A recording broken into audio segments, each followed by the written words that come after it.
Now to pending spending cuts in Washington, D.C. My next guest said sequestration should have been a priority since last September. I'm joined now by Missouri Republican Representative Vicki Hartzler. Congresswoman Hartzler, good to have you with us here on Bloomberg. You represent the 4th District of Missouri. That includes Jefferson City, which is the state capital, going west all the way to really the eastern suburbs of Kansas City. Tell us, how would sequestration affect your district? Well, I also have the privilege of representing Whiteman Air Force Base, which is the home of the B-2 stealth bomber in Fort Leonard Wood. So it is going to impact us in a very real and tangible way. The Department of Defense estimates we could see 6,000 civilian furloughs within the Army, which is a lot of Fort Leonard Wood, and 2,000 within the Air Force. So this is real working families who are going to see a 20% cut in their pay by having to stay home one day a week. I received email from one of my civilian workers this week saying that they have a daughter in college and they just won't be able to make it with these cuts. So this is going to translate into less money to put food on the table, less gas in the car, and certainly going to have an economic impact on our local communities as well. So, Congresswoman Hartzler, how do you explain to them that these cuts may indeed happen, and how do you explain that Congress and the President have yet to reach some kind of resolution? Well, we have been talking about this for over 2 years now. I opposed the Budget Control Act initially that set this whole scheme into motion, and I have been trying to reverse it ever since. And in the House, we've taken the lead on this by passing 2 major pieces of legislation to replace these cuts with common sense cuts and reforms to get rid of ways to make government more efficient and more effective. I've co-sponsored a bill now that would take care of the sequestration through the end of the year by allowing a natural attrition in the federal workforce. We have been putting forth solutions, and what we have not seen is solutions from the President and the Senate. So now it's time for them to step up, and let's work together and make sure we keep our national security a priority in this country. Congresswoman Hartzler, having said that, is it not apparent that because of these looming cuts, so many individuals are dependent on the government around the United States for their livelihood? Does that change the debate at all for everyone to have in stark relief the notion that the government is such an important part of everybody's life?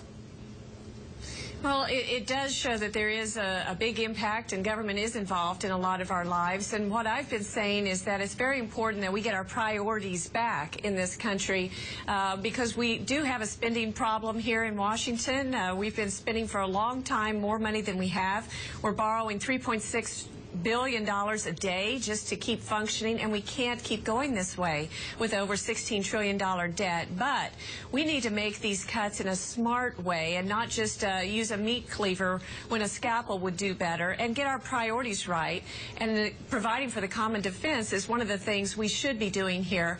And after 10 years of war, when we need to reset and when we still have men and women in harm's way, now is not the time to be cutting our national defense.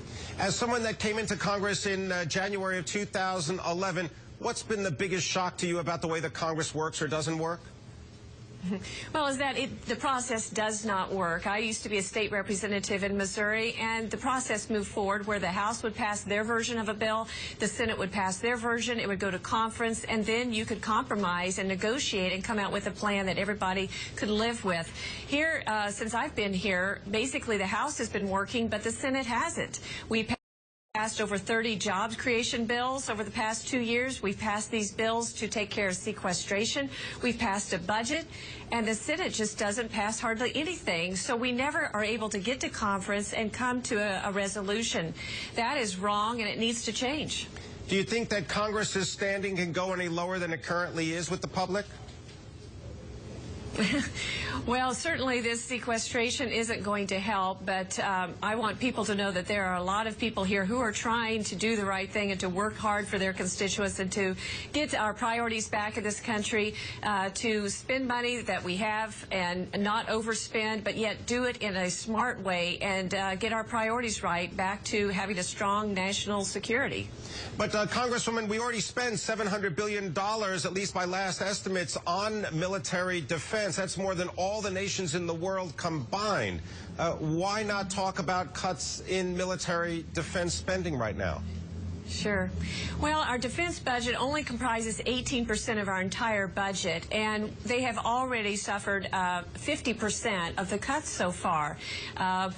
We had $487 billion in cuts with the Budget Control Act initially, and then with sequestration, it'll end up being another $500 billion. That's almost $1 trillion. And so if you look at the amount of money that our citizens spend on our defense compared to our budget as a whole, we are spending less now than any time in our country's history.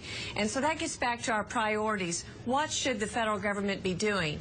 And you and I as citizens can't go out and meet the threat of North Korea. We cannot take out the terrorists who killed our citizens. We have to do that collectively. So it makes sense to prioritize our defense spending. It does not make sense to be spending it on a lot of other programs. And there are other areas where we can cut. EPA last year spent $100 million on grants to other countries. We have $1.7 trillion in unused federal property that could be sold. We have the IRS has their own TV station that spends $4 million a year so they can have a TV station in their department. That's ridiculous. So there are other areas of government where we can cut to make government more efficient and more effective while still making sure that our citizens are safe. I want to thank you very much for joining us, Congresswoman Hartzler, Republican from Missouri, representing the 4th District.